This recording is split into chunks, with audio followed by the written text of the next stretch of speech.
Railway भरतीसाठी आलेल्या उत्तर भारतीय उमेदवारांना मारहाण केल्याच्या आरोपावरून दाखल असलेला गुन्हा मान्य आहे का असा प्रश्न न्यायाधीश कुलकर्णी यांनी आज राज ठाकरे यांना विचारलाय। त्यावर हा गुन्हा मान्य नसल्याचे राज यांनी सांगितलंय। त्यामुळे चार्ज फ्रेम करण्यासाठी ही सुनावणी होती, परंतु राज यांनी गुन्हा मान्य नसल्याचे सांगितल्याने आता हा खटला पुढे चालवला जाणार असून त्याची तारीख लवकरच कळेल, अशी माहिती ॲडव्होकेट ओमकार राजूरकर यांनी पत्रकारांशी बोलताना दिली आहे।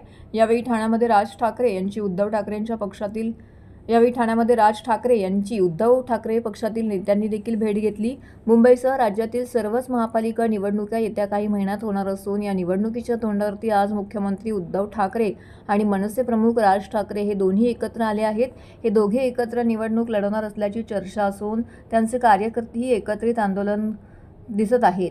असं असतानाच एका न्यायालयाच्या सुनावणीसाठी ठाणे न्यायालयामध्ये गुरुवारी राज ठाकरे हे आले असताना शिवसेना उभाटा पक्षाच्या नेत्यांनी त्यांची भेट घेऊन त्यांचं स्वागत केलंय। अखिल भारतीय रेल्वे भरती मंडळाने 19 ऑक्टोबर 2008 रोजी रेल्वे भरतीसाठी परीक्षा आयोजित केली होती। मुंबईत रेल्वे भरती परीक्षेसाठी आलेल्या उत्तर भारतीय उमेदवारांना मनसेच्या कार्यकर्त्यांनी मारहाण केल्याचा आरोप झाला होता। रेल्वे भरतीमध्ये उत्तर भारतीयांना प्राधान्य दिले जात असून रेल्वे भरतीत स्थानिकांवर अन्याय होत आहे असा मनसेचा आरोप होता। यानंतर हिंसाचार वाढला आणि या प्रकरणी राज ठाकरे यांच्यावरती गुन्हा दाखल झाला होता। या प्रकरणी मनसे प्रमुख राज ठाकरे यांच्यासह त्यांच्या सहकाऱ्यांनी ठाणे न्यायालयामध्ये सुनावणीसाठी हजेरी लावली। यावेळी राज यांनी गुन्हा मान्य नसल्याचं न्यायालयात सांगितलंय। त्यानंतर न्यायालयाकडून आता हा खटला पुढे सुरू करण्याचा निर्णय घेण्यात आला आहे।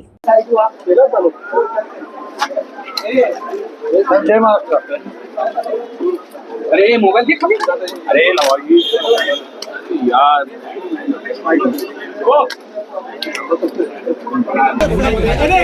कॅमेरा माझी आणि साहेबांना हप्तेद्वारे कोर्टाने विचारलं आरामात चालवायला ठेवलेलं ट्रायल ठेवलेलं आणि जज साहेबांनी अशी कमेंट केली की लवकरात लवकर मॅटर संपू शकेल, तुम्ही रेग्युलरली अटेंड करा। साहेबांनी काय उत्तर नाही ते आलेले 5 मिनिटांमध्ये साहेब आले आणि मग त्यांनी त्याला विचारलं की गुन्हा कबूल आहे की त्यांनी नाही सांगितलं। चार्ज फ्रेमिंग म्हणतात त्याला, चार्ज फ्रेम झालेला आहे तर पुढचं मॅटर पोस्ट होईल ट्रायलसाठी। पुढची सुनावणी कधी आहे काय सांगता? अजून तारीख पडलेली नाही, थोड्या वेळामध्ये मला ज्युनियर सांगतील मला थोड्या प्रकरण नेमकं प्रकरण काय प्रकरण 2008चं आहे। 2008चं प्रकरण जे रेल्वे भरतीचं होतं प्रकरण होतं त्याच्यामध्ये एक 8 जण आरोपी होते। त्याच्यामध्ये चार्ज फ्रेम करण्यात आलेला आहे आणि लवकर लवकर ट्रायल सुरू होईल। सुरुवातीला याच्यामध्ये 7 आरोपी होते, 7 आरोपी होते। सप्लिमेंटरी चार्जशीट दाखल झालेली आहे आणि आता लवकरात लवकर ट्रायल चालू होईल आणि लवकरात लवकर कन्क्लूड असं वाटतंय। आणि 2008चं प्रकरण आहे रेल्वे भरतीचं, त्यांच्यावर गुन्हा नेमकं काय दाखल केलं? रायटिंग आहे आणि प्रक्षोभक भाषणं वगैरे देणं हे सगळे आरोप त्याच्यामध्ये ठेवण्यात आलेले आहेत, पण ते आपण अमान्य केलेले आहेत। महिन्याभरामध्ये हे प्रकरण प्रत्येक सुनावणीला यापुढे हजर त्याची गरज नाही आहे, कारण की आपण एक्झामिशन देऊ शकतो आणि राज्यसभेतील राजूरकर साहेब 2019 मध्ये चार्जशीट दाखल झाली आहे। त्याच्यानंतर प्रकरण हळूहळू सुरू झालं, त्याच्यामध्ये अनेकशे आरोपी होते, सापडत नव्हते। प्रोक्लेमेशन काढलेलं, प्रोक्लेमेशन काढल्यावरती ते लोक आज कोर्टामध्ये हजर झालेले, बऱ्याच लोकांनी प्रोक्लेमेशन कॅन्सल केलेले आणि आता सगळे आरोपी हजर झाल्यामुळे असं एक प्रकारे वाटतं की गुन्हा लवकरात लवकर ट्रायल चालेल आणि मॅटर संपेल।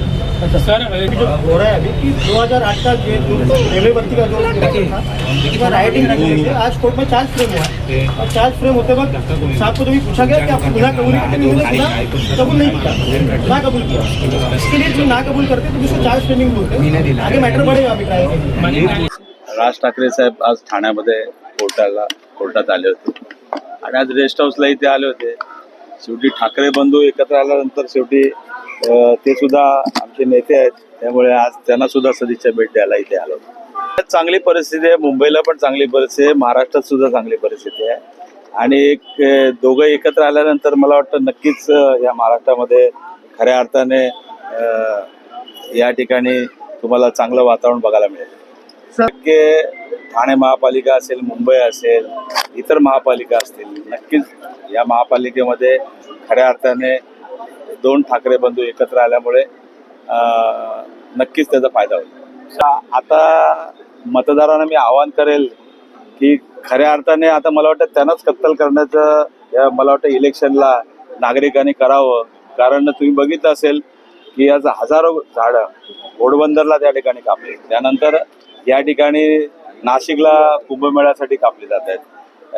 मेंटल हॉस्पिटलच्या इथे जे काय नवीन प्रोजेक्ट रेल्वे स्टेशनचा होतोय तिथे सुद्धा त्या ठिकाणी गेले। तुम्हाला आठवत असेल ज्यावेळेला टी चंद्रशेखर या ठाण्यामध्ये आले होते त्यावेळेला ती झाडं मोठमोठी झाडं आपण काढून त्याचं त्या ठिकाणी हे केलं होतं. तीच मला वाटतं हे करायला पाहिजे होतं, परंतु मनमानी चालू आहे, दादागिरी चालू आहे, सत्तेचा गैरवापर चालू आहे.